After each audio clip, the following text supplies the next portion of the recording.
Well, hello everyone.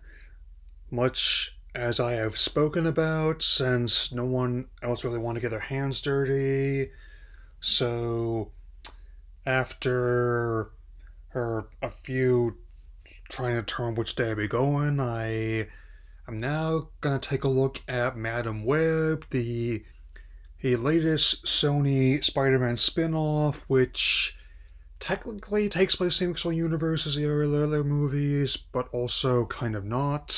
It's weird, and it's not the only reason why. It's a very loose adaptation of the comic of the same name, and that's coming from a guy who is aware of the character or his lore in the comics, at least after reading the Marvel Wiki, but mainly is familiar with her from the 90s animated series, so let's begin. The story, after a prologue set in 1973 in the Amazon jungles of Peru, follows a paramedic named Cassandra Webb, played by Dakota Johnson, who discovers that she has precognitive psychic powers and must form a reluctant alliance, ends with a team of aspiring superheroines played by Sydney Sweeney, Celeste O'Connor, and Isabella Merced, respectively, in order to combat the corrupt tycoon Ezekiel Sims, played by Tahar Rahim.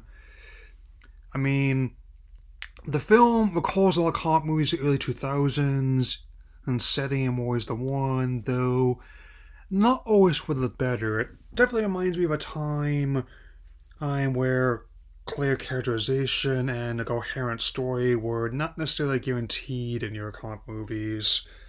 Whereas, I mean, it honestly has much more in common with Morbius from 2022 than any other Spider-Man film released to date, in terms of tone, structure, and indeed unintentionally hilarious quality. For the record, I didn't hate it, and I don't think anyone had really any high expectations for it. At least very much met mine. I went in expecting a massive train wreck, and I got it. And it was, you know me. In terms of bad movies, quote unquote, that I go to or talk about, I'm given the choice between something boring and something that's a white hot, a dumpster fire. Always choose the latter, typically. And let me tell you, I mean, well, I definitely especially like Johnson's cavalier attitude during the press tour, especially and also her letting slip that the film and script were retooled extensively before it even came out, and I believe it. And it has roughly the same $75 million budget as Morbius, and has roughly the same kind of quality of action in terms of editing cinematography. And a little CGI would not be a place in a PlayStation 2 game cutscene. And I mean, only without the whole press X to skip hit this and get back to gameplay. It's kind of like that. Yeah. And I'm just also going to cover and say that the actors are trying their best with little they're given, but it's admittedly not a whole lot. I mean, the problems are not with Johnson and the other cast members. I mean, they're with the script. I mean, I can definitely. And one standout to me is like Adam Scott as a young Ben Parker, or who is not like my favorite, unless my favorite variants of Ben Parker by any means. But I could definitely see him rising up to raise his Peter and Richard and Mary's absence, Spain. I can only imagine what kind of canon events that Miguel would have to untangle from this. I mean, it's definitely nowhere near the same league as No Way Home or Across the Spider-Verse as in terms of quality, and it is definitely a enemy of like the big dumb comic films we used to get decades ago. But I'm having a lot of fun talking about it, and as much I did actually just watching it earlier today. In all fairness, yes, I mean, I think the cast will be fine for the most part, especially Isabella Merced, who is set to play Hawkgirl in the James Gunn and Peter Safran DCU. So I would just consider this like working off a speeding ticket as movie rules go.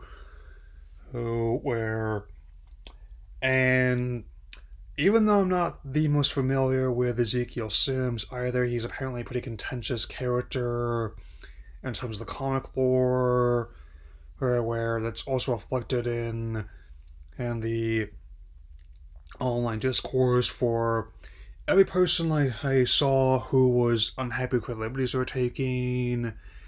There were people, all the other people like me who were going like, "Who the heck is this guy?" And I think I need to check Marvel Wiki again. And where I'm not saying that Sims don't have any fans at all, but I am saying like in broader pop cultural landscape, he lacks the same memorable, imposing qualities you would see in people like Venom or Dr. Octopus or the Green Goblin as Spider-Man's Rogues Gallery goes. I mean, that's just means that there is Sinister Six right there. I mean, and he's more or less like your basic, like a corporate supervillain archetype, that a lot of films used to have and some still do. Nothing more, nothing less.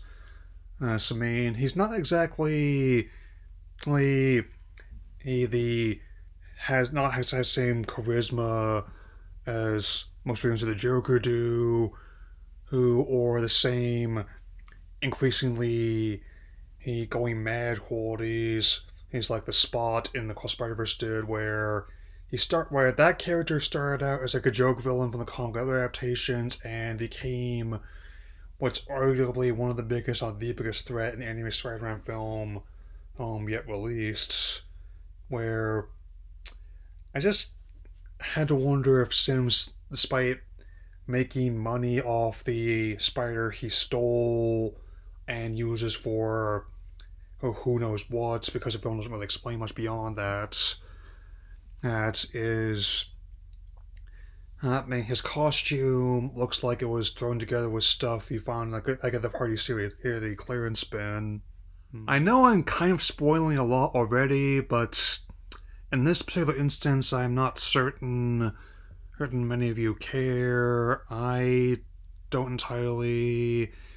I mean, it definitely bears to mind a lot of elements from stuff like Final Destination and like Stephen King's The Dead Zone in terms of specifically all the things that Webb can foresee as people dying, and it definitely has that kind of look and feel at points, which director maintains was a coincidence, and to be fair, I believe her. I mean, and I definitely, you can see it definitely has some of this Too Many Cooks vibe, but there are things I do admittedly like. I mean, like the use of like all the 2000s and appropriate needle drops as Britney Spears' Toxic, Mystique's Scandalous, and no doubt Spiderwebs, among many others. I mean, there is as well as preceding artists from years past, I mean, which include but not limited to Meredith Brooks' Bitch, the Cranberries' Dreams, and Point Blonde's What's Up, and this movie is only slightly as silly as that He-Man Val video with a faster tempo version of the song, and also just how just casual they are about the gratuitous product placement for Pepsi products. I mean, like the final battle has like that sign very prominently displayed, and in this fireworks factory where the stunt work and pyrotechnics would pale in comparison to given episodes of Power Rangers, let alone other Spider-Man films one is trying to emulate. And one thing I'm just gonna say right now is that there's nothing in the credits. I mean, if you just want to bail the moment the Cranberries music starts playing, I'm not gonna blame you. They're clearly setting up a sequel, but given how this is currently on track to have the lowest opening weekend of any of the spin-offs to date, it's fairly unlikely that'll happen. I mean, we're at least going to get a third Venom movie in the fall, and a Craven movie in the summer, and I'll just deal with those as they come. I'm thinking the third Venom should be fine.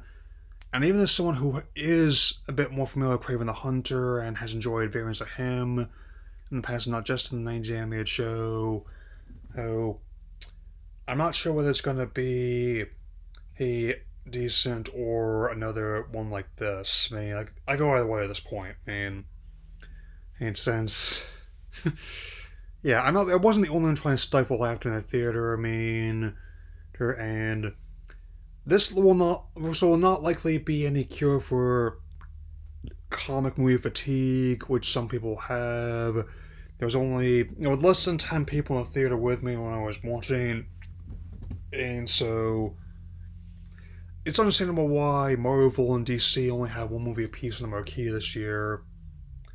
So it's not a very good film, but I definitely had a lot of fun with just how absurd and talking about that. So final rating is about 2 stars out of 4, and now on to coming attractions. I'm just going to go right through like the two inspirational dramas real quick. Those being based on true events.